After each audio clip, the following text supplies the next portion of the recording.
तो चलो स्टार्ट करते हैं अगला cost accounting standard.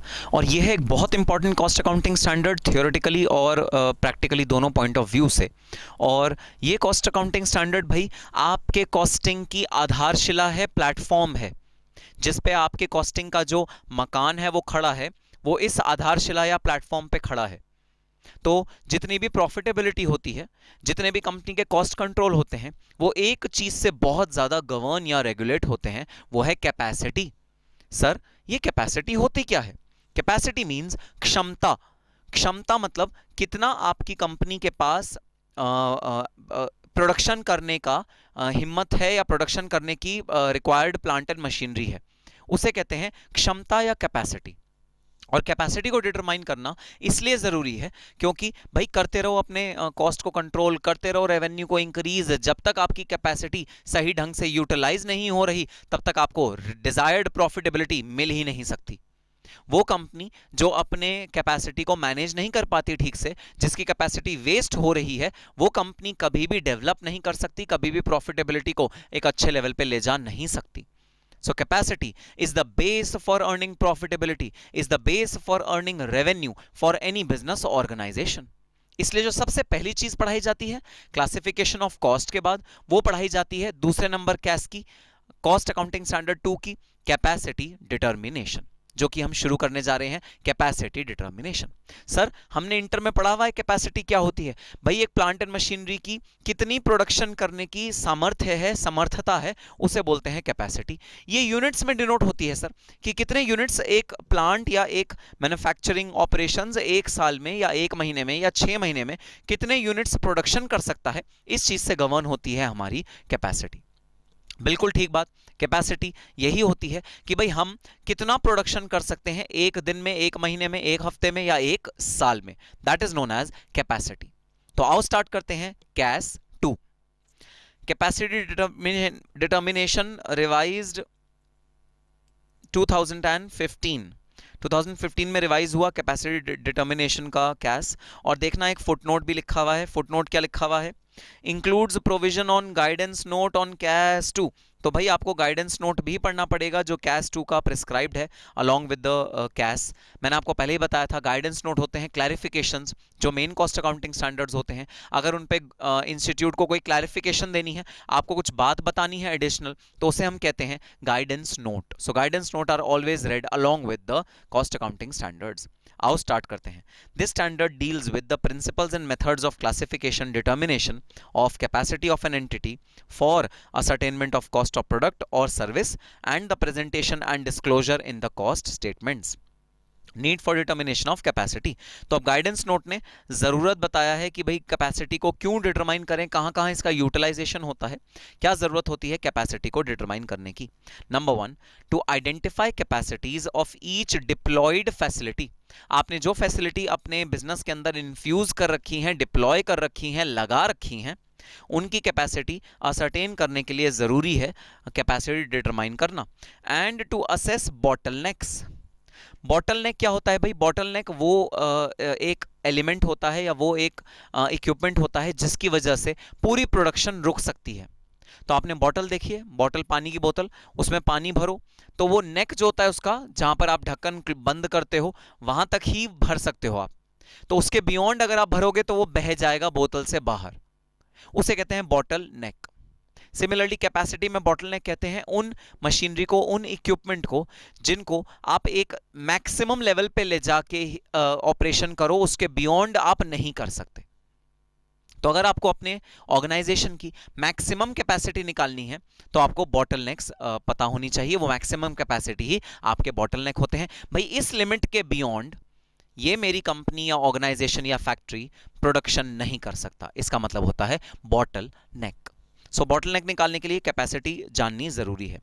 To evaluate potential for future expansion, future में हम कितना एक्सपैंड करें ये अगर जानना है तो पता लगाना पड़ेगा एग्जिस्टिंग भाई आपके पास कितना अमाउंट पड़ा है कैपेसिटी का, फ्यूचर में कितनी डिमांड और आ जाएगी, ये हम असर्टेन करेंगे किससे? कैपेसिटी डिटरमाइन करने के बाद फ्यूचर एक्सपेंशन आपकी पता लग जाएगी। Understanding scope and effort towards D bottle necking and balancing of surplus capacity. तो हम एनालाइज करते हैं कि भाई कौन सा वो मैक्सिमम लेवल है जिस तक हम प्रोडक्शन कर सकते हैं, जिसके बियॉन्ड हम प्रोडक्शन नहीं कर पाएंगे, और हम फिर कोशिश करेंगे कि उस मैक्सिमम लेवल से ज़्यादा कैसे अपनी कैपेसिटी को इंक्रीज किया जाए। और अगर सरप्लस है, मैक्सिमम नहीं है, सरप्लस है, मतलब आप ज़्यादा कैपेसिटी के मालिक हो और आपने एक्चुअली जो प्रोडक्शन करनी है वो कम करनी है, अगर ऐसा सिचुएशन है तो भी हम आपको गाइड करेंगे कि भाई सरप्लस को कैसे यूटिलाइज करा जाए, कैसे किसी और को प्रोडक्शन करने के लिए दे दिया जाए, किसी और को किराए पे दे दिया जाए, ये सब काम कैसे होंगे सरप्लस के साथ, ये भी हम इस वाले केस में समझेंगे। Internal management of planning, scheduling of production, monitoring during implementation of planned program। तो planned program का कैसे मॉनिटर करना है, कैसे प्लानिंग करनी है, कैसे प्रोडक्शन करना है, उसे मॉनिटर कैसे करना है, ये सारी चीज़ें कैपेसिटी डिटर्मिनेशन के बाद ही पता लगती हैं। भाई ऑब्वियस सी बात है, आपको जब पता लगेगा आपकी कितनी कैपेसिटी है तभी आप एडिशनल ऑर्डर्स लोगे, तभी आप किसी को अपनी फैक्ट्री किराए पे दोगे अगर आपके पास एडिशनल सरप्लस कैपेसिटी है तो ये तीन काम हैं कैपेसिटी डिटर्मिनेशन के। Then reporting requirement under capacity. Capacity में कुछ रिपोर्टिंग रिक्वायरमेंट्स होती हैं, कहाँ कहाँ आपको रिपोर्ट करना है कैपेसिटी डिटर्मिनेशन को, वो कैसे पता लगेगा। Under B and part C, तो पार्ट बी और पार्ट सी के under of the annexure to cost audit report, तो एनेक्जर है कॉस्ट ऑडिट रिपोर्ट के, उसमें पार्ट बी और पार्ट सी में डिस्क्लोज करना होता है capacity as prescribed under form CRA3 of the above aforesaid rules. बताना जरा CRA3 किस चीज के लिए होता है सर? ये होता है ऑडिट रिपोर्ट के लिए। बिल्कुल भाई, तो CRA3 is for audit report. तो ऑडिट रिपोर्ट के एनेक्जर में कहाँ आपको डिस्क्लोज करनी है कैपेसिटी? पार्ट बी में डिस्क्लोज करनी है और पार्ट सी में डिस्क्लोज करनी है। बी में डिस्क्लोज करनी है मैन्युफैक्चर्ड सेक्टर के लिए और सी में डिस्क्लोज करनी है सर्विस सेक्टर के लिए। और सर क्या क्या डिस्क्लोज करना होता है? भाई मैन्युफैक्चर्ड के लिए डिस्क्लोज करना होता है installed capacity, capacity enhance during the year, capacity available through leasing, leasing के लिए जो लीजिंग करते हुए जो एडिशनल कैपेसिटी आपके पास अवेलेबल है। एनहांस मतलब आपने कुछ एडिशनल कैपेसिटी ऐड करी अपने प्लांट में। Capacity available through loan and licence या थर्ड पार्टी, अगर कोई कैपेसिटी आपने किसी थर्ड पार्टी से उधार पे ली हुई है टेम्परेरली, तो कई बार क्या होता है, आप दूसरे फैक्ट्री में जाते हो और उन्हें बोलते हो भाई आपकी ये कैपेसिटी फालतू पड़ी है ना, तो इसको टेम्परेरली हमें दे दो अपना प्रोडक्शन करने के लिए। तो आप अपना मटेरियल वहां लेके जाते हो, आपका अपना लेबर होता है और टेम्परेरली आप वहां पर प्रोडक्शन करके वापस आ जाते हो। तो किसी भी तरह से कैपेसिटी अगर आपकी एनहांस हुई है वो ऐड होगी और निकल के आएगी total available capacity. The above information is to be furnished for each product separately. हर प्रोडक्ट के लिए अलग कैपेसिटी डिटरमाइन होती है और डिस्क्लोज करी जाती है। सर्विस सेक्टर, अगर आप मान लो सर्विस सेक्टर में हो, मतलब आप सर्विसेज प्रोवाइड करते हो, आप गुड्स प्रोवाइड नहीं करते, तो आपकी कैपेसिटी कैसे डिस्क्लोज होगी? Installed capacity, capacity enhance during the year, total available capacity. तो जो आपने इंस्टॉल करी है प्लस आपने जितनी कैपेसिटी एनहांस करी ड्यूरिंग द ईयर, मतलब ऐड करी ड्यूरिंग द ईयर, तो आपकी टोटल कैपेसिटी निकल के आ जाएगी। The above information is to be furnished for each service separately. हर एक सर्विस के लिए आपको ये इंफॉर्मेशन अलग से डिस्क्लोज करनी है। तो चलो आ जाओ मेन कैश में चलते हैं। मेन कैश का सबसे पहला प्रोविजन क्या है? Objective. Objective is to bring uniformity and consistency in the principles and methods of determination of capacity with reasonable accuracy. तो वही ऑब्जेक्टिव अपना बिल्कुल सेम, भाई हमें यूनिफॉर्मिटी अचीव करनी है, कंसिस्टेंसी अचीव करनी है इन the principles and methods of determination of capacity. तो कैपेसिटी कैसे डिटरमाइन होनी चाहिए, इसके प्रिंसिपल्स और मेथड्स हमें यूनिफॉर्मली और कंसिस्टेंटली डिस्क्लोज करने हैं। इसके लिए हम यूज करते हैं ये वाला कॉस्ट अकाउंटिंग स्टैंडर्ड। अगला है डेफिनेशंस, और डेफिनेशंस पे आने से पहले मैं आपको लेके चलता हूं एक डायग्राम पे, जिससे आपको डेफिनेशंस बहुत आराम से याद होंगी, बहुत अच्छे से याद होंगी। और पूरे के पूरे कॉस्ट अकाउंटिंग स्टैंडर्ड का ये एक समरी तरह का डायग्राम है, जिसके अंदर समरी में मैंने पूरे कॉस्ट अकाउंटिंग स्टैंडर्ड का समरी डाल रखा है। तो आओ इस डायग्राम से पढ़ते हैं कि कैपेसिटी कितने टाइप की होती है, कौन कौन सी होती है, और कॉस्ट ऑडिट रिपोर्ट को ड्राफ्ट करते हुए हमें कौन कौन सी कैपेसिटी डिस्क्लोज करनी होती है। तो सबसे पहली कैपेसिटी है लाइसेंस्ड कैपेसिटी। सर ये क्या होती है लाइसेंस्ड कैपेसिटी? भाई कई बिजनेस में हम लोग गवर्नमेंट से परमिशन लेते हैं बिजनेस करने से पहले, और गवर्नमेंट हमें बताती है कि हम किस किस एरिया में, किस किस लोकेशन पे बिजनेस कर सकते हैं। 1990 से पहले जब एलपीजी के प्रोविजंस नहीं आए थे इंडिया में, तब तो ऑलमोस्ट हर सेक्टर रेगुलेटेड था। हर सेक्टर में आपको कुछ भी, आपको कपड़ा बनाना है, आपको स्टील बनाना है, आपको प्लास्टिक का काम करना है, किसी भी तरह का काम करना है, तो गवर्नमेंट से आपको कोटा रिस्ट्रिक्शन होती थी, कोटा मिलता था, उतने कोटे के अकॉर्डिंग ही आप काम कर सकते थे, उसके बियॉन्ड आप काम नहीं कर सकते थे। लेकिन 1990 के बाद बहुत कम सेक्टर ऐसे रह गए जहां पर आप रेगुलेटेड रह गए, जहां पर आपको लाइसेंस लेना पड़ेगा काम करने के लिए। एक ऐसा सेक्टर है टेलीकम्युनिकेशन सेक्टर। तो अगर आपको टेलीकम्युनिकेशन सर्विसेज प्रोवाइड करनी है, फोन कॉलिंग की सर्विसेज प्रोवाइड करनी है, तो भाई वो सर्विसेज आपको टेलीकम्युनिकेशन डिपार्टमेंट से परमिशन लेने के बाद ही आप प्रोवाइड कर सकते हो। तो दिल्ली के अंदर अगर आपको अपना टेलीफोन का नेटवर्क स्टार्ट करना है तो आपको गवर्नमेंट से परमिशन लेनी पड़ेगी। So this is known as licensed capacity, मतलब गवर्नमेंट ने आपको कितनी परमिशन दी है प्रोडक्शन करने के लिए। आओ डेफिनेशन पढ़ते हैं। Licence capacity is the capacity which is sanctioned, ये सैंक्शन हुई होती है by the relevant approving authority, ये सैंक्शन हुई होती है by the relevant approving authority. कोई भी अप्रूविंग अथॉरिटी से जो भी सैंक्शन का अमाउंट है वो होगा आपकी लाइसेंस कैपेसिटी। भाई जरूरी नहीं है कि जो लाइसेंस मिल जाता है उतना ही हम अपने बिजनेस में इंस्टॉल भी कर देंगे प्लांट एंड मशीनरी को। हम दिमाग लगाएंगे कि भाई डिमांड कितनी है हमारे प्रोडक्ट की। लाइसेंस तो हम ज्यादा का मांग लेंगे फ्यूचर के हिसाब से भी, लेकिन जो इंस्टॉल करेंगे एक्चुअली कैपेसिटी को अपने बिजनेस में, वो करेंगे इंस्टॉल्ड कैपेसिटी अलग करेंगे लाइसेंस कैपेसिटी से। तो सपोज आपकी लाइसेंस कैपेसिटी है 10,000 यूनिट्स, हो सकता है आपकी इंस्टॉल्ड कैपेसिटी हो 8,000 यूनिट्स, क्योंकि आपके प्रोडक्ट की डिमांड ही नहीं है मार्केट में उतनी ज्यादा। हाँ, लाइसेंस लेके आपने रख लिया है, तो installed capacity can at max be equal to licence capacity. It can not be more than licence capacity, but because it will then be an offence, ये एक ऑफेंस होगा। तो इंस्टॉल कैपेसिटी क्या होती है? वो होती है जो इंस्टॉल करके बिजनेस में लगाई हुई होती है। आपने जितने का प्लांट एंड मशीनरी खरीद के लाए हो बाजार से, वो प्लांट एंड मशीनरी का जो भी कैपेसिटी है, टोटल कैपेसिटी, उसे मैं बात करता हूं इंस्टॉल्ड कैपेसिटी नाम देता हूं। अब ध्यान रहे, इंस्टॉल्ड कैपेसिटी जो डिस्क्लोज होती है ना, वो होती है maximum capacity which is attainable if the machinery works 365 days a year 24/7। एक भी छुट्टी ना हो, एक भी हॉलिडे ना हो, एक भी संडे ना हो, और अगर मशीनरी लगातार काम करती रहे तो कितनी कैपेसिटी है? वो होती है इंस्टॉल्ड कैपेसिटी। ये मैन्युफैक्चरर हमको बताता है, मैन्युफैक्चरर यूजर मैनुअल देता है। भाई आप कोई भी टेक्निकल इक्विपमेंट खरीदते हो ना, उसका एक यूजर मैनुअल आपको मिलता है, तो मैन्युफैक्चरर ये यूजर मैनुअल देता है और उसके अंदर लिखता है कि इंस्टॉल्ड कैपेसिटी कितनी है। तो installed capacity is the maximum capacity which is achievable by a machinery. But जरा बताना, is it practical to achieve installed capacity? Answer is no sir.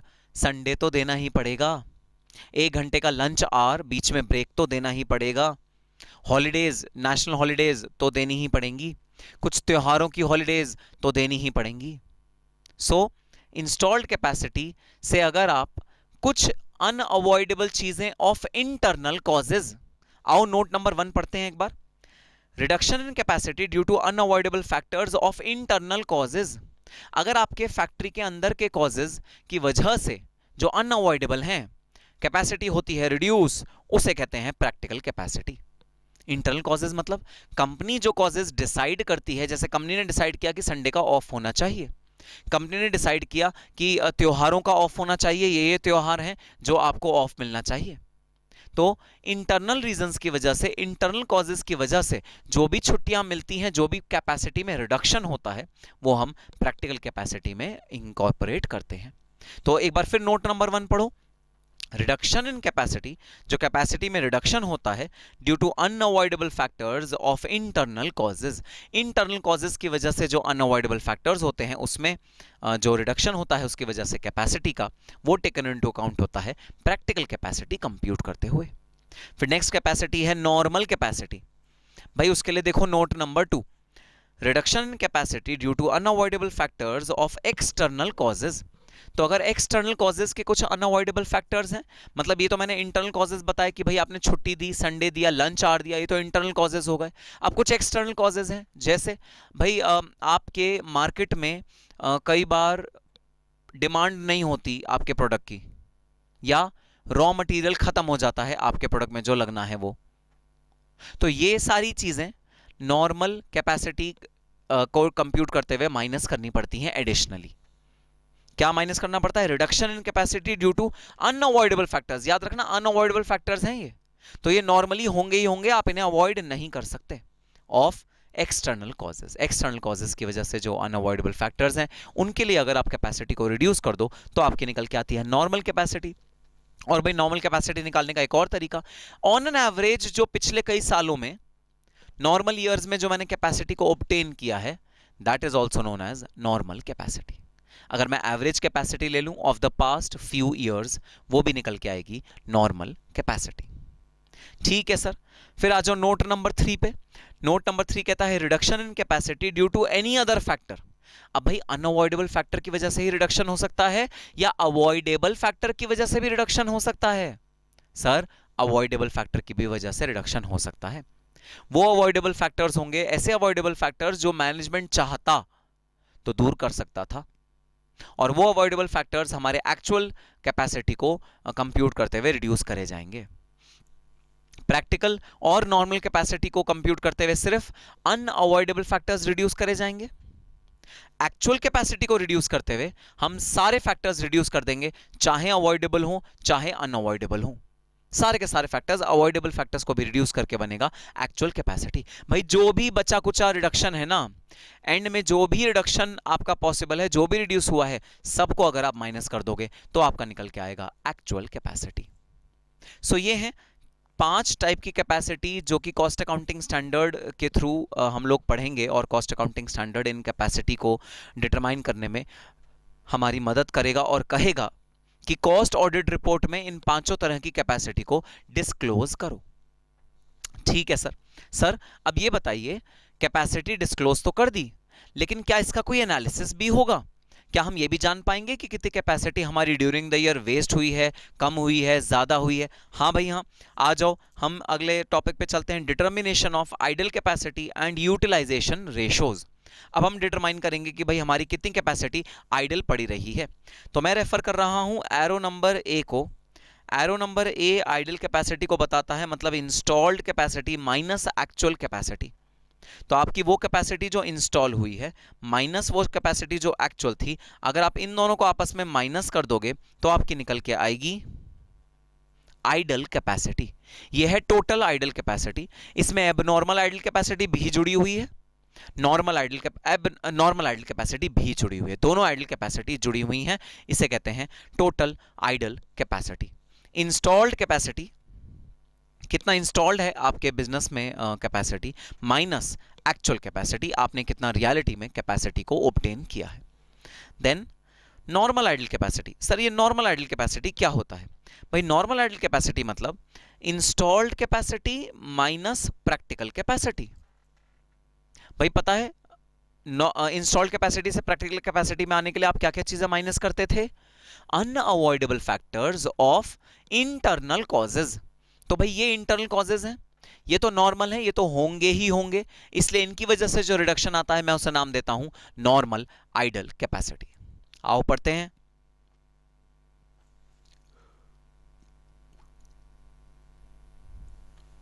Arrow number B, normal idle capacity, arrow B is equal to installed capacity minus practical capacity.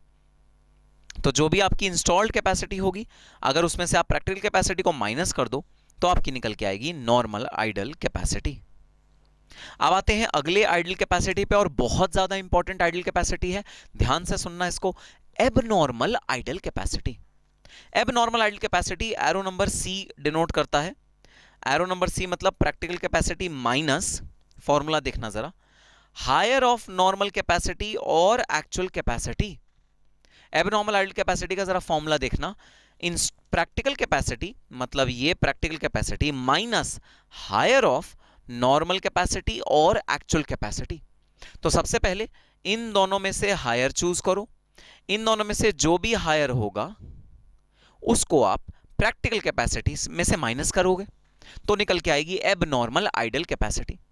तो पहले formula भाई याद करो, formula जब याद हो जाएगा तो मैं आपको लॉजिक भी समझा दूंगा। तो normal idle capacity is equal to installed capacity minus practical capacity, ये है normal idle capacity. Abnormal idle capacity is equal to practical capacity minus higher of normal capacity और एक्चुअल कैपेसिटी, नॉर्मल और actual का जो भी higher होगा उसको मैं चूज कर लूंगा और प्रैक्टिकल कैपेसिटी में से माइनस कर दूंगा, तो मेरा निकल के आएगा एबनॉर्मल आइडल कैपेसिटी।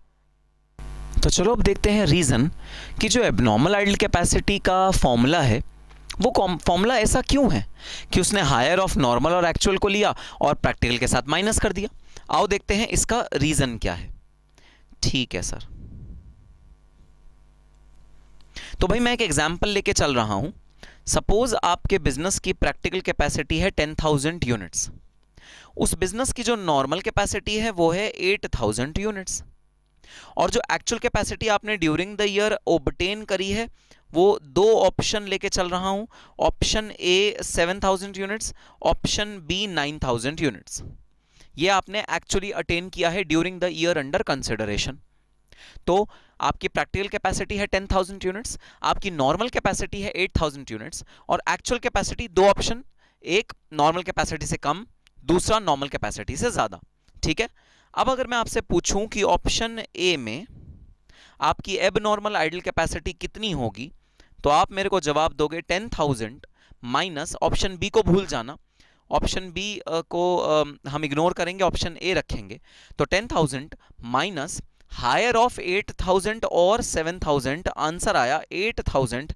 आपकी एबनॉर्मल कैपेसिटी हुई 2,000, एबनॉर्मल कैपेसिटी हुई 2,000।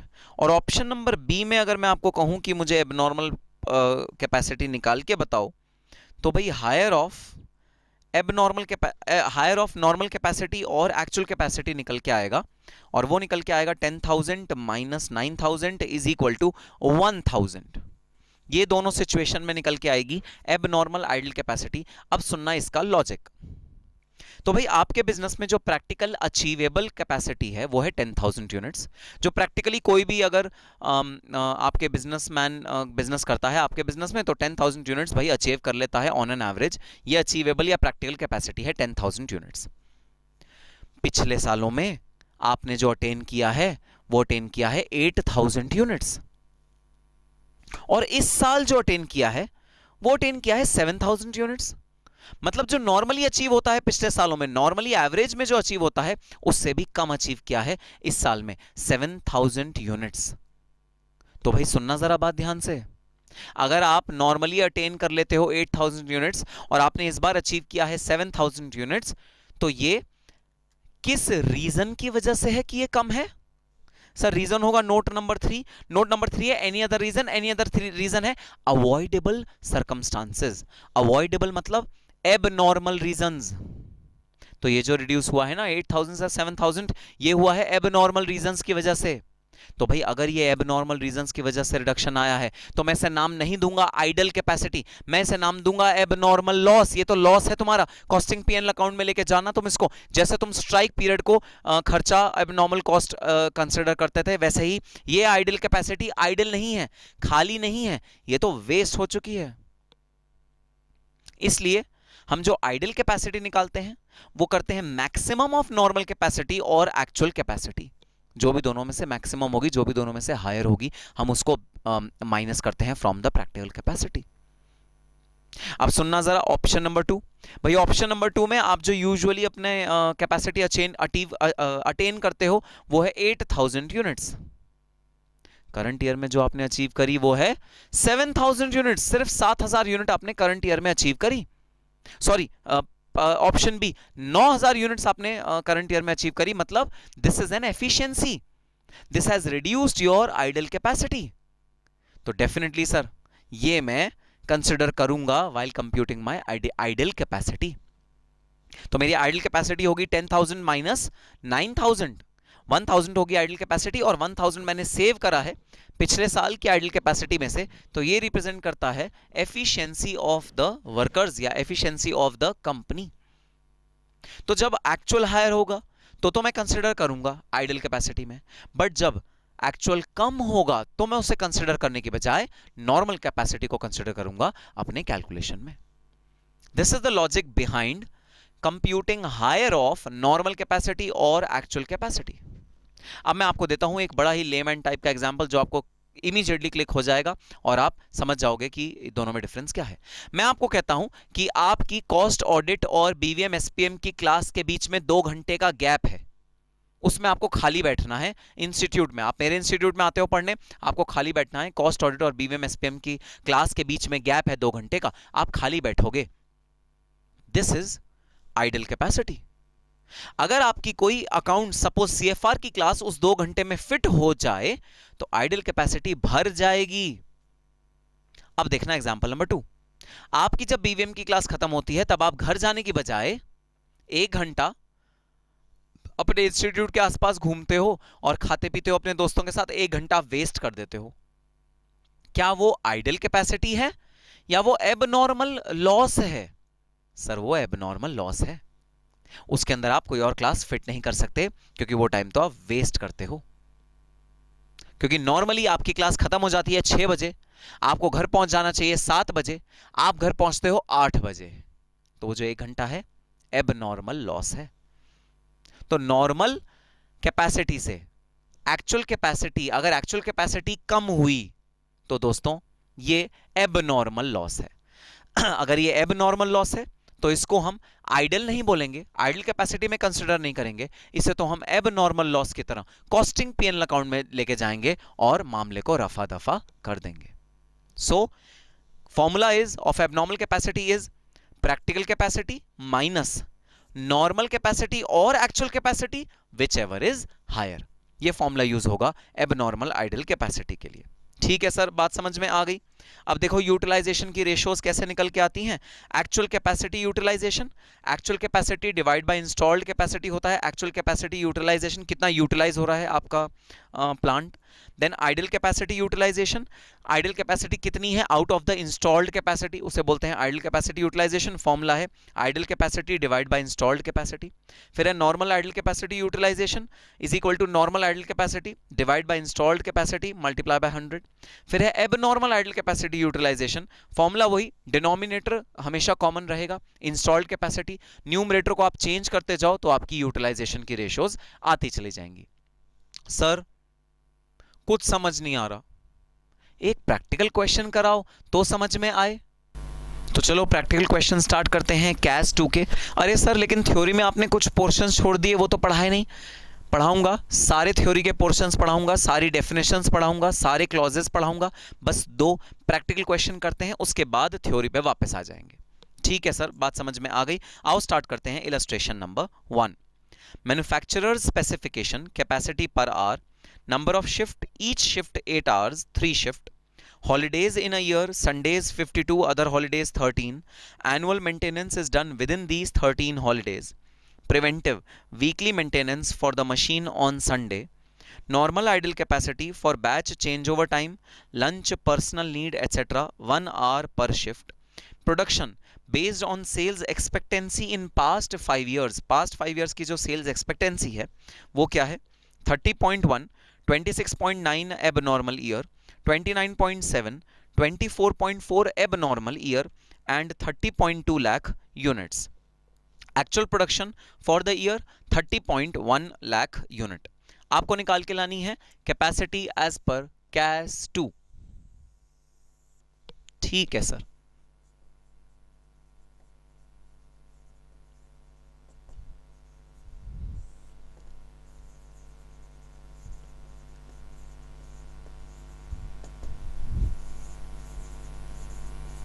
computation of capacity as per CAS 2। अच्छा 2 के ब्रैकेट में लिखना ओल्ड है। सर ओल्ड क्यों लिखना? भाई अभी मेरे से ये सवाल का जवाब मत मांगो कि आपने ओल्ड क्यों लिखा है, मैं आपको नेक्स्ट लेक्चर तक इस सवाल का जवाब दे दूंगा। अभी बस लिख लो ओल्ड, अभी भूल जाओ ओल्ड आपने लिखा है, बस लिख लो, लिख के छोड़ दो, मैं अगली क्लास में आपको इसका जवाब दे दूंगा ओल्ड मैंने क्यों लिखवाया है। ठीक है सर, तो हम स्टार्ट करेंगे इंस्टॉल्ड कैपेसिटी से। और भाई ध्यान रहे, अगर क्वेश्चन में लाइसेंस्ड कैपेसिटी के बारे में कुछ दिया हुआ है तो ही आप लाइसेंस कैपेसिटी को डिस्क्लोज करोगे, अदरवाइज आप लाइसेंस कैपेसिटी को भूल जाओगे, इग्नोर कर दोगे और इंस्टॉल्ड कैपेसिटी से अपना क्वेश्चन स्टार्ट करोगे। ठीक है सर, तो सर क्वेश्चन में ना कैपेसिटी के बारे में इंफॉर्मेशन दी हुई है कि पर आर की कैपेसिटी है 500 यूनिट, तो साल में कितने दिन होते हैं 365 यूनिट्स डेज अ ईयर, और इन डेज में जो हम शिफ्ट में काम करेंगे वो होंगे 8 शिफ्ट में काम करेंगे, सॉरी 3 शिफ्ट में काम करेंगे, और कितने घंटों के लिए काम करेंगे भाई 8 आवर्स के लिए काम करेंगे। क्वेश्चन में दिया हुआ है 3 शिफ्ट में काम करेंगे और 8 आवर्स में काम करेंगे। ये आ गए टोटल आवर्स जो आपके पूरे ईयर में है, ये 24 आवर्स, एक एक दिन 365 डेज से मल्टीप्लाई किया, टोटल आवर्स जो आपके पूरे के पूरे साल में है। और एक घंटे में कितने यूनिट्स आप बना सकते हो भाई, एक घंटे में आप 500 यूनिट्स को मैन्युफैक्चर कर सकते हो। तो ये आ गई आपकी टोटल इंस्टॉल्ड कैपेसिटी। भाई संडे हॉलीडे, एक घंटे का जो लंच टाइम चाहिए, कुछ नहीं, सब कुछ इग्नोर करना है, टोटल कैपेसिटी निकाल के लानी है, मैक्सिमम कैपेसिटी निकाल के लानी है जो आपकी मशीनरी की है, जो आपके प्लांट की है। ठीक है sir, 365 multiply by 3 multiply by 8 multiply by 500, ये आ गया सर 43,80,000 यूनिट्स। 43,80,000 यूनिट्स। अब देखते हैं भाई प्रैक्टिकल कैपेसिटी कैसे निकल के आएगी। तो प्रैक्टिकल कैपेसिटी के लिए हमको कुछ जो इंटरनल कॉजेज के अनअवॉइडेबल फैक्टर्स हैं उनको माइनस करना है। इंटरनल कॉजेज मतलब सर 52 डेज तो संडे है, इसके अलावा 13 डेज मेंटेनेंस के हैं, और सर जो एनुअल मेंटेनेंस होता है हॉलीडेज के दौरान ही होता है, तो ये 2 बार नहीं आएगा, ये सिर्फ 1 बार आएगा। तो आपने 52 माइनस कर दिया, अदर हॉलीडेज माइनस कर दी, तो ये तो आ गया नंबर ऑफ डेज। अब सर शिफ्ट तो 3 ही है, 3 शिफ्ट, लेकिन 8 आवर्स नहीं है आपके पास 7 आवर्स हैं, क्योंकि 1 आवर आपका personal time, lunch time in सब में व्यतीत हो रहा है। तो मैंने 1 आवर को माइनस कर दिया 8 में से to compute the practical capacity. भाई प्रैक्टिकली कितनी अचीव कर सकते हो ये बताओ, प्रैक्टिकली आप इतनी अचीव कर सकते हो।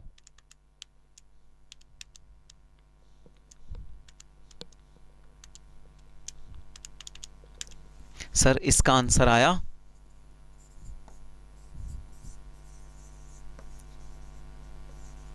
31,50,000 यूनिट्स।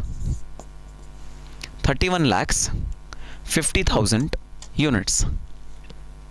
ठीक है सर।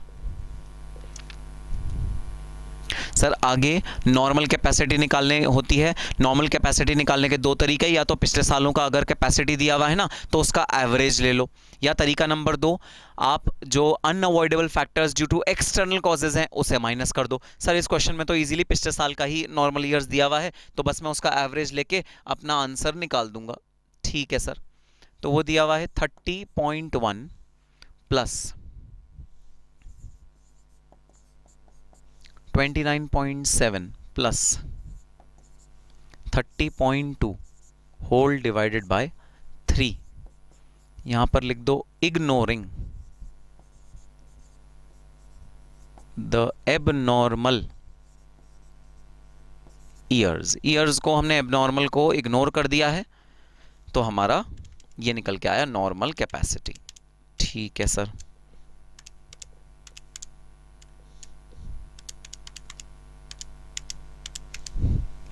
नॉर्मल कैपेसिटी आ गया सर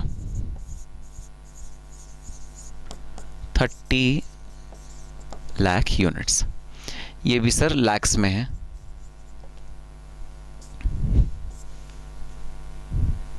ठीक है, अब भाई देखना जरा एक्चुअल कैपेसिटी क्या क्वेश्चन में ही दी हुई है। हाँ सर, एक्चुअल कैपेसिटी क्वेश्चन में ही दी हुई है 30.1 लैक्स। तो 30 लैक्स 10,000 यूनिट्स। तो एक्चुअल कैपेसिटी हमको क्वेश्चन में ही दी हुई है, तो एक्चुअल कैपेसिटी हमने क्वेश्चन से ही लिख ली। तो भाई अब अगर क्वेश्चन साइलेंट है तो ना हमको कैपेसिटीज निकालने के बाद आइडल कैपेसिटीज भी निकालनी होती है और कैपेसिटी यूटिलाइजेशन भी निकालना होता है। ठीक है, पूरा कंप्लीट करेंगे क्वेश्चन, एक्चुअल कैपेसिटी पे नहीं छोड़ेंगे अगर क्वेश्चन साइलेंट है तो। ठीक है सर, तो आओ निकालते हैं सबसे पहले idle capacity.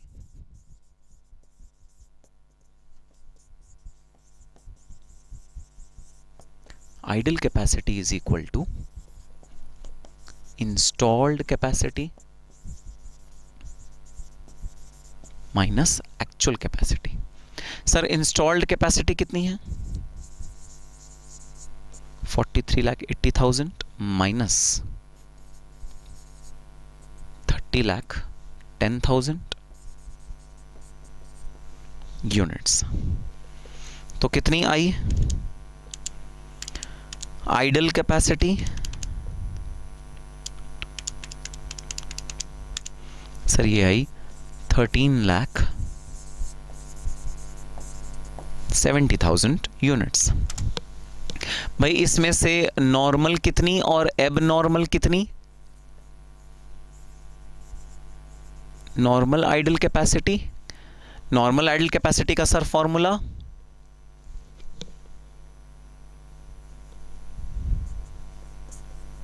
Installed capacity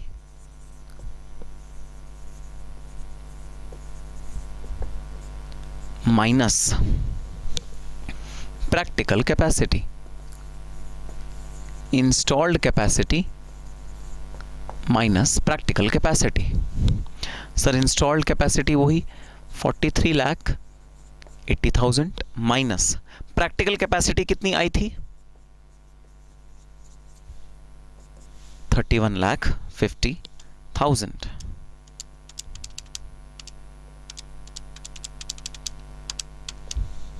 12,30,000 units. आओ नेक्स्ट देखते हैं abnormal idle capacity.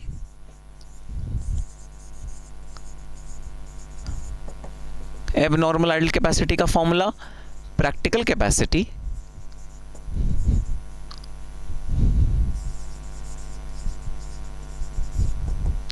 Minus higher of normal capacity और एक्चुअल कैपेसिटी। प्रैक्टिकल कैपेसिटी कितना आया है? 3,50,000। और बताना हमारे केस में नॉर्मल कैपेसिटी हायर है या एक्चुअल कैपेसिटी हायर है? सर हमारे केस में एक्चुअल कैपेसिटी हायर है।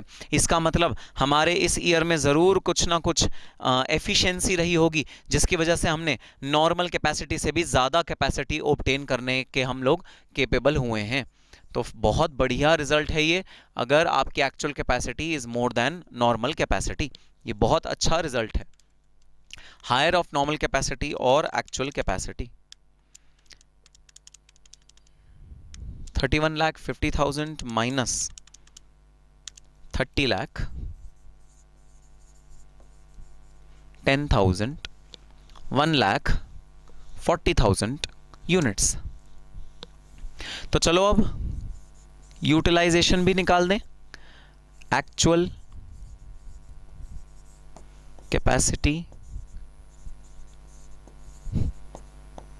यूटिलाइजेशन, ये है भाई actual capacity divided by installed capacity.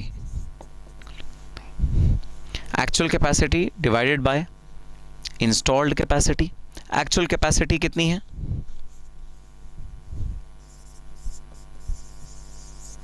30,10,000 divided by installed capacity कितनी है? 43,80,000।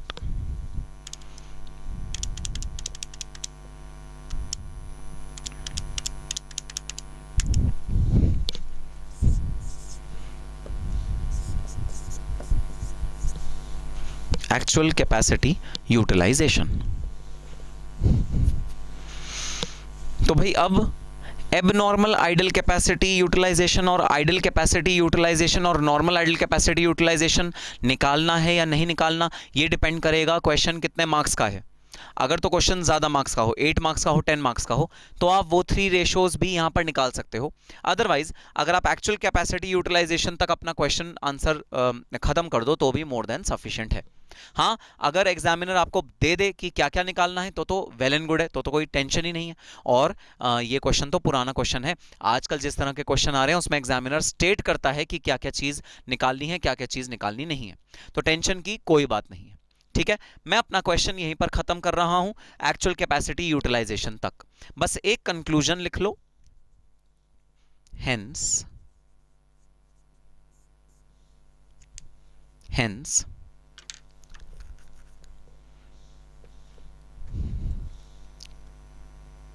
the capacity of the company as per CAS 2, the capacity of the company as per CAS 2 is computed as under,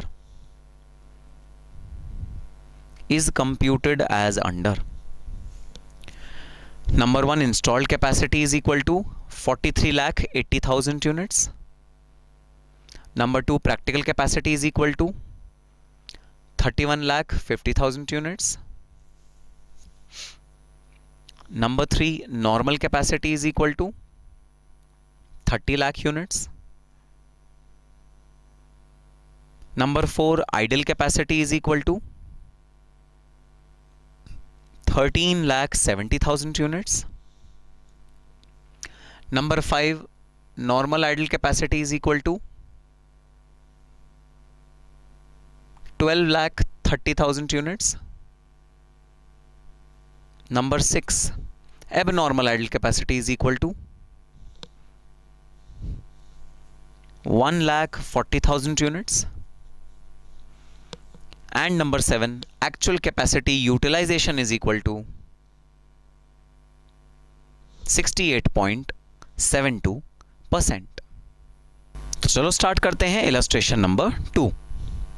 compute the following with the available data: installed capacity, practical capacity, normal capacity, actual capacity, idle capacity ratio.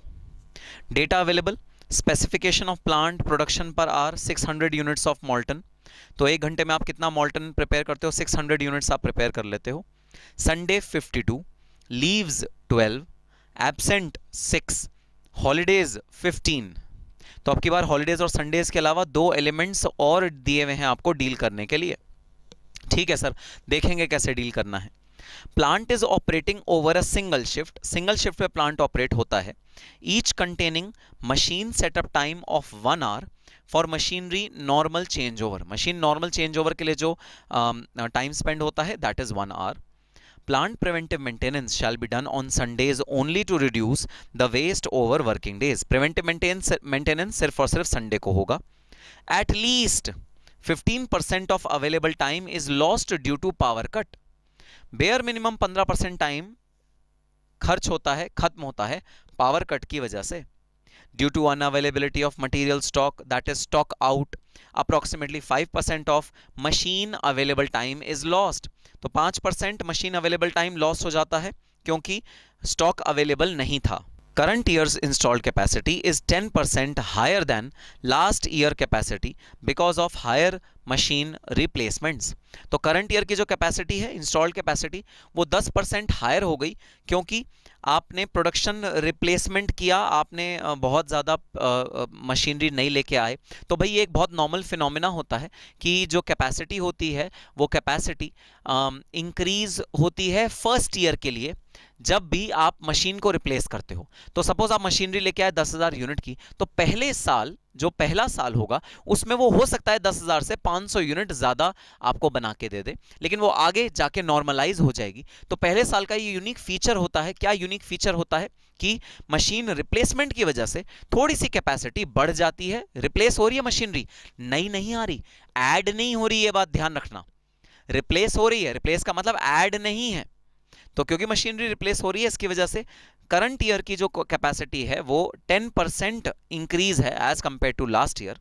Last 3 normal year sales are not provided by the marketing department, marketing department ने आपने ने आपको normal year की sales तो नहीं दी, but external interruption decrease the production by 15 days. जो external interruption होता है, जो बाहर के डिस्ट्रप्शंस होते हैं जिसकी वजह से प्रोडक्शन कम होती है, वो होती है बाय 15 डेज, 15 डेज से कम हो जाता है।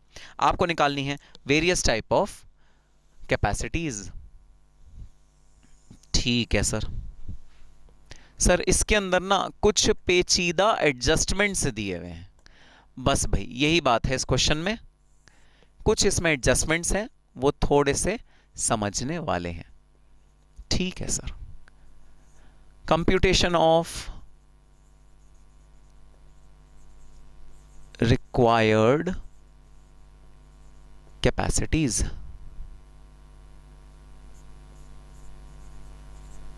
CAS 2 old, computation of required capacities, CAS 2 old। तो सर सबसे पहली जो कैपेसिटी निकालनी है वो है इंस्टॉल्ड कैपेसिटी। सर ये तो होगी मैक्सिमम कैपेसिटी जो आपके बिजनेस की है। Installed capacity is equal to 365 days हैं साल में। अच्छा, ये ऐसा बिजनेस है जो एक ही शिफ्ट में काम करता है, जो एक से ज़्यादा शिफ्ट में काम नहीं करता। सर एक शिफ्ट में कितने आवर्स हैं ये तो नहीं दिया हुआ, तो भाई मान लो अप्रॉक्सीमेटली 8 आवर्स ही होंगे। तो हमेशा ऐसी सिचुएशन में जब आवर्स नहीं गिवन होते हैं तो हमको 8 आवर्स हमेशा एज्यूम करके चलना होता है। अच्छा, एक घंटे में कितना प्रोडक्शन होगा? 600 यूनिट ऑफ मॉल्टन एक घंटे में प्रोड्यूस होगा। आओ देखते हैं इंस्टॉल्ड कैपेसिटी कितनी निकल के आई।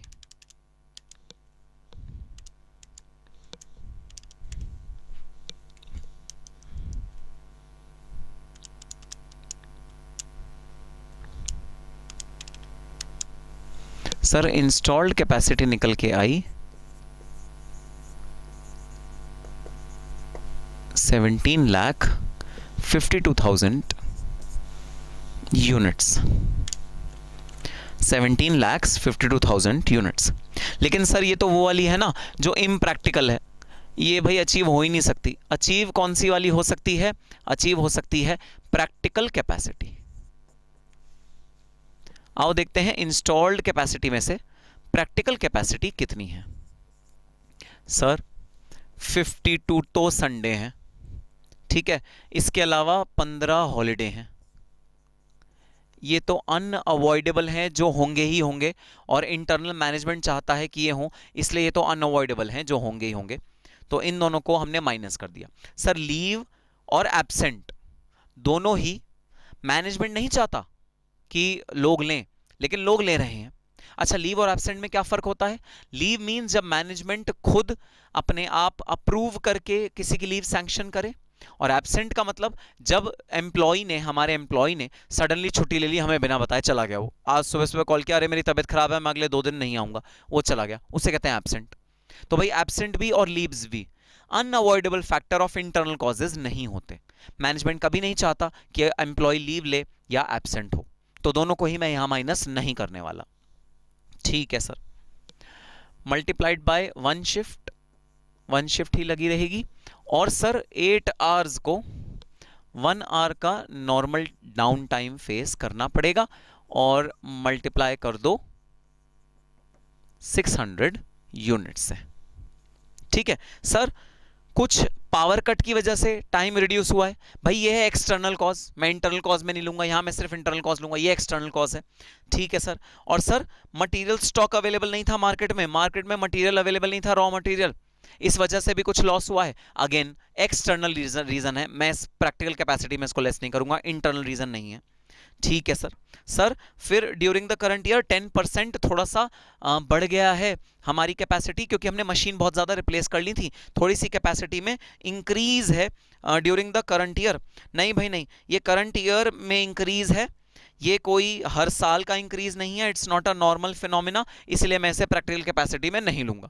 मैं देखूंगा नॉर्मल कैपेसिटी में लूंगा या एक्चुअल कैपेसिटी में लूंगा, प्रैक्टिकल कैपेसिटी में इसको नहीं लूंगा। ठीक है सर, बात समझ में आ गई। आओ देखते हैं कितना अमाउंट आएगा।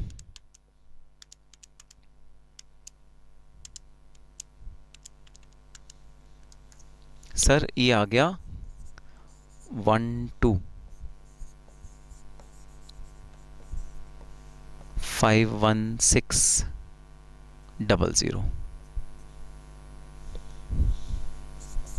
Practical capacity.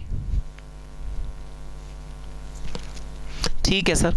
सर इसके बाद हमें निकालना है नॉर्मल कैपेसिटी। सर कितना अच्छा हो अगर हमको नॉर्मल कैपेसिटी निकालने के लिए पिछले पास्ट कुछ ईयर्स का डेटा गिवन हो, कितना अच्छा हो। नहीं भाई नहीं, इस क्वेश्चन में हमें नॉर्मल कैपेसिटी निकालने के लिए पास्ट ईयर्स का डेटा नहीं गिवन है। ये हमें जो ये वाली कैपेसिटी हमको निकालनी है वो निकालनी है on the basis of unavoidable factors of external causes. आपके एक्सटर्नल कॉजेज के अनअवॉइडेबल फैक्टर्स के बेसिस पे हमको इस बार ये नॉर्मल कैपेसिटी का डेटा निकालना है।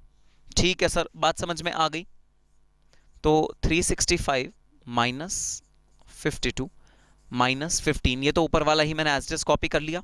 आओ देखते हैं, 2 दिन और हैं जो हमारे यहाँ नुकसान हुए हैं। एक है 12 लीव्स, जब हमारे एम्प्लॉय ने हमें बोला कि हम लीव ले रहे हैं और वो लीव लेके चले गए। 6 हैं एब्सेंट।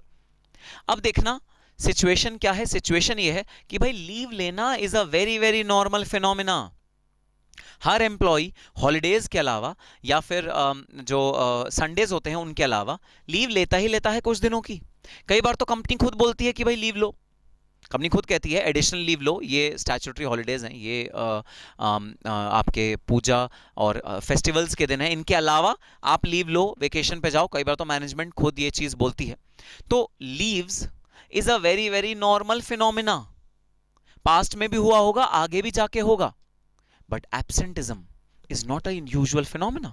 एब्सेंटिज्म तो कभी कभी होता है, कोई कोई एम्प्लॉय ऐसा करता है कि वो एब्सेंट हो गया सडनली, तो ये फिनोमिना रेगुलर नहीं है, नॉर्मल नहीं है, एबनॉर्मल है। तो हम जब नॉर्मल कैपेसिटी को कंप्यूट करते हैं तब हम unavoidable factors of external causes को लेस करते हैं। हाँ ये अनअवॉइडेबल भी है और हाँ ये एक्सटर्नल भी है। एक्सटर्नल मतलब मैनेजमेंट लीव कहने के लिए, लीव लेने के लिए नहीं कह रहा, बट एम्प्लॉय लीव लेगा ही लेगा। तो मैं जो माइनस करूंगा नॉर्मल में से वो करूंगा सिर्फ 12 डेज। 6 डेज हम जब एक्चुअल निकालेंगे ना, एक्चुअल, तब माइनस करेंगे। 6 डेज यहां पर हम माइनस नहीं करेंगे। ठीक है सर, बात समझ में आई। फिर वही 1 शिफ्ट चलेगी और 8 minus 1 hours multiplied by 600 units multiplied by, अब भाई एक और चीज मैं यहां पर मल्टीप्लाई करूंगा। आओ देखते हैं वो क्या होगी। हमने लीव्स ले ली, संडे ले लिया, हॉलीडे ले लिया, प्लांट का जो ऑपरेटिंग साइकिल में 1 घंटा लॉस हुआ वो भी ले लिया। अब आओ पढ़ते हैं बड़ी इंपॉर्टेंट चीज, at least bare minimum 15% of the available time, जो टोटल अवेलेबल टाइम है उसका 15% bare minimum is lost due to power cut. Power cut की वजह से खत्म हो जाता है 15% टाइम। बताना नॉर्मल फिनोमिना या phenomena which has occurred during current year. Sir normal phenomena कैसे पता लगा सर? एक तो वर्ड यूज हुआ है एटलीस्ट।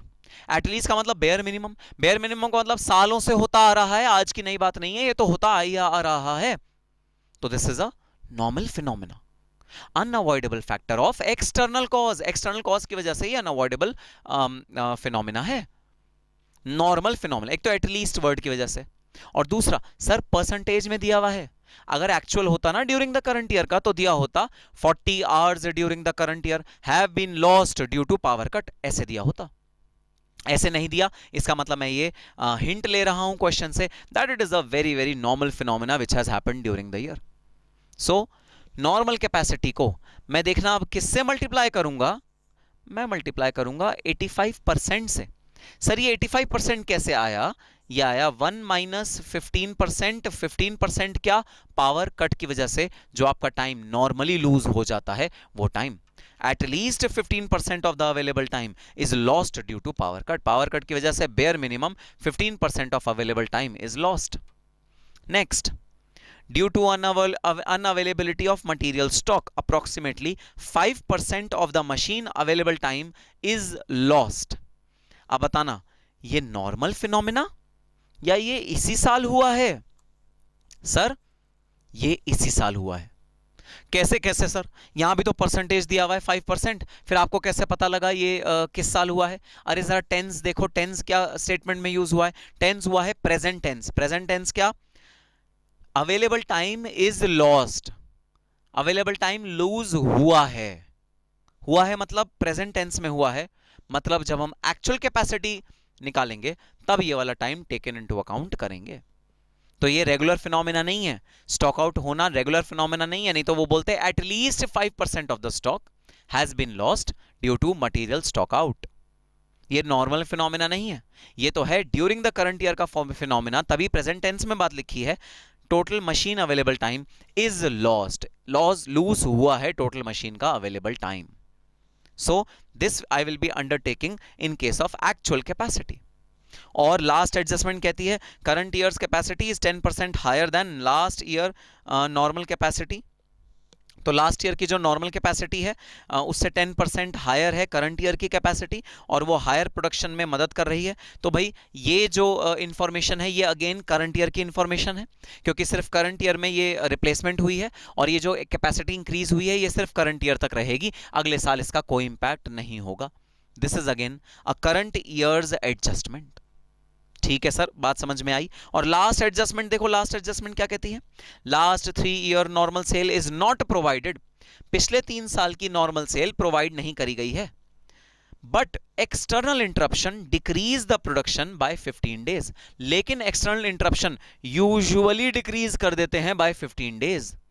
भाई देखो, क्वेश्चन खुद हिंट दे रहा है कि मैं आपको नॉर्मल तो नहीं दे रहा कैपेसिटी, लेकिन उसके बदले में एक और इंफॉर्मेशन दे रहा हूं, वो ये है कि यूजुअली वर्ड मैं खुद ऐड कर रहा हूं, सेंटेंस में नहीं लिखा, लेकिन इसका मतलब यही निकलता है कि usually the external interruption interrupt the production by 15 days, 15 दिन से प्रोडक्शन को रिड्यूस कर देते हैं एक्सटर्नल डिस्ट्रप्शन।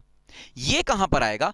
ये आएगा नॉर्मल कैपेसिटी में रिडक्शन, क्योंकि ये आपको नॉर्मल कैपेसिटी से लिंक करके इंफॉर्मेशन दे रहा है, which indicates that this is a normal reduction and is not a current year's actual reduction। तो ये भी हम नॉर्मल कैपेसिटी में माइनस करके दिखाएंगे। यहां 12 के बाद ये भी चीज माइनस होगी, -15 डेज। अच्छा भाई लिख लो ताकि आपको याद रहे ये क्या है, किस रीजन की वजह से है। एक्सटर्नल इंटरप्शन ये है लीव्स, और ये है पावर कट। जरा कंप्यूट करके बता दो नॉर्मल कैपेसिटी कितनी आई।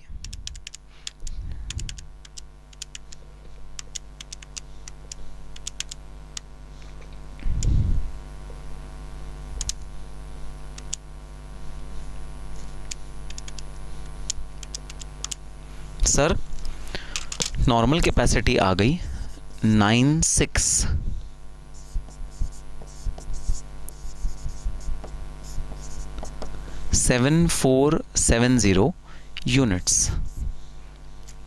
ये आ गई नॉर्मल कैपेसिटी जो आपके बिजनेस में अचीव होने के काबिल है।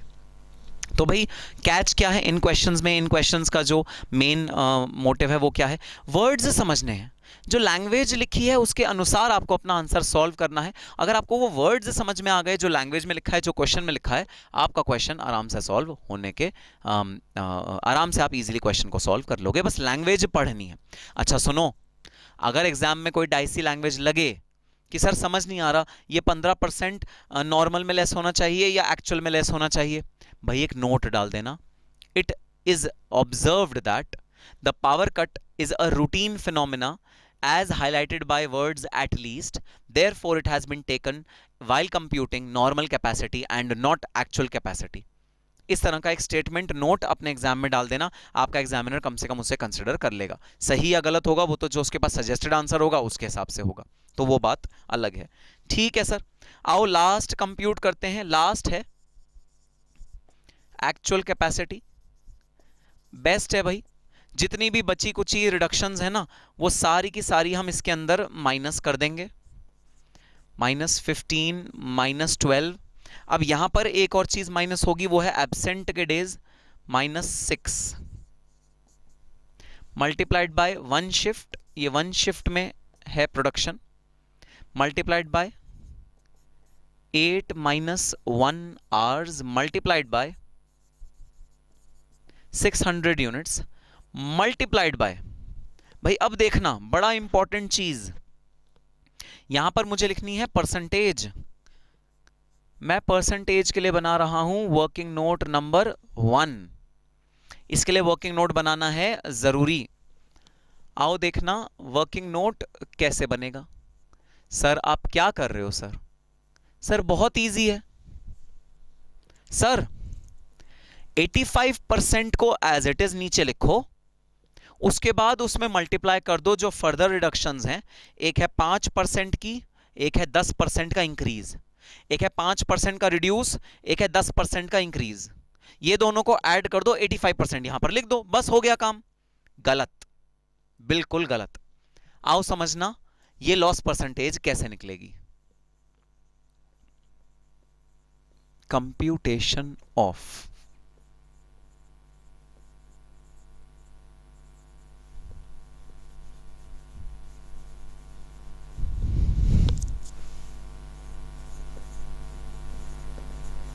इफेक्टिव आउटपुट परसेंटेज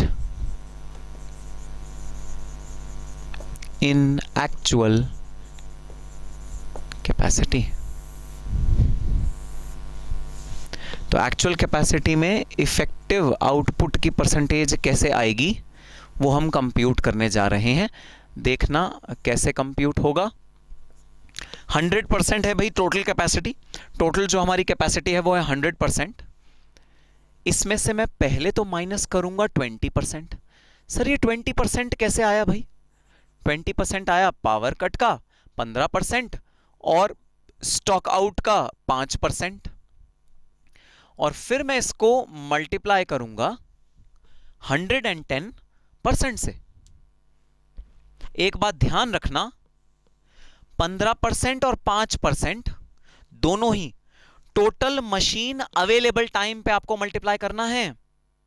ऐसा नहीं करना कि पहले 15% वाला लेस कर दो और फिर 5% वाला लेस करो, उसके बाद फिर 110% वाला लेस करो। तो अगर आप यहां 85% लिख लेते और उसको फिर मल्टीप्लाई करते 95% से 85%, फिर 95%, 5% अगर अलग से करते, आपका आंसर डिफरेंट आता। दोनों में लैंग्वेज देखो क्या है, 15 में भी 5 में भी। 15 में लैंग्वेज है 15% ऑफ अवेलेबल टाइम, 5% में देखो लैंग्वेज क्या है, 5% ऑफ अवेलेबल टाइम। तो 20% ऑफ अवेलेबल टाइम रिड्यूस होना है। ऐसा नहीं है कि पहले 15% रिड्यूस होगा फिर 5% रिड्यूस होगा, ऐसा नहीं है। टोटल अवेलेबल टाइम से टोटल 20% रिड्यूस होना है। तो आपको क्या करना पड़ेगा, 100% माइनस 20%। तो जो टोटल 20% है आपने उसको टोटलिटी में लिया, आपने एक एक करके नहीं लिया। तो यह आ गया आपका 80% मल्टीप्लाइड बाय, अब करो इसके अंदर 110%, जो आपका मशीन रिप्लेसमेंट की वजह से इफेक्ट आया है उसको इंक्रीज कर दो। ड्यूरिंग द करंट ईयर का ही बस ये इफेक्ट है, ये पास्ट में कभी नहीं हुआ है। तो आपका जो परसेंटेज आया वो है 88%। बहुत ज्यादा इंपॉर्टेंट, ये कंप्यूटेशन कैलकुलेशन बहुत ज्यादा इंपॉर्टेंट, बच्चे इसमें अधिकतर गलती करते हैं। ठीक है सर।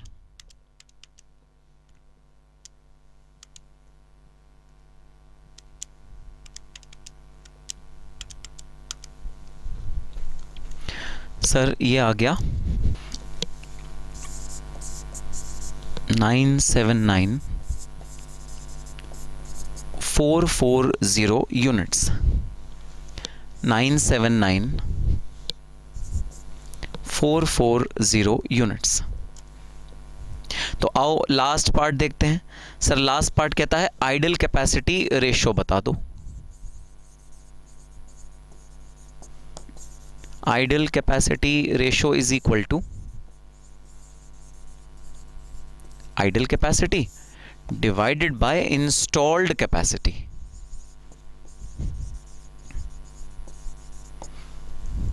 ठीक है sir. Sir idle capacity, total idle capacity कैसे निकालते हैं भाई? टोटल आइडल कैपेसिटी निकालते हैं installed capacity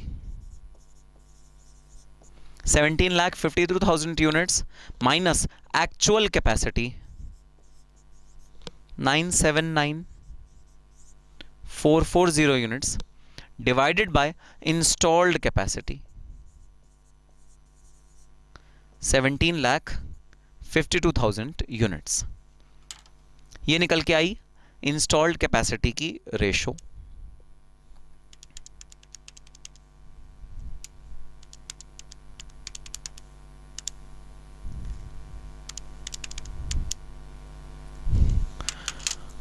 %44.10 idle capacity ratio आ गई 44.10%। 44.10%। ठीक है सर, बात समझ में आ गई। कंक्लूजन लिखना जरा, कंक्लूजन लिखना। Hence the required capacities are as follows. The required capacities are as follows. Number 1, installed capacity 17,52,000 units. Number 2, practical capacity 12,51,600 units. Number 3, normal capacity 9,67,470 units. Number 4, actual capacity 9,79,440 units. And number 5, idle capacity ratio 44.10%। तो ये था आपका capacity determination का illustration number 2।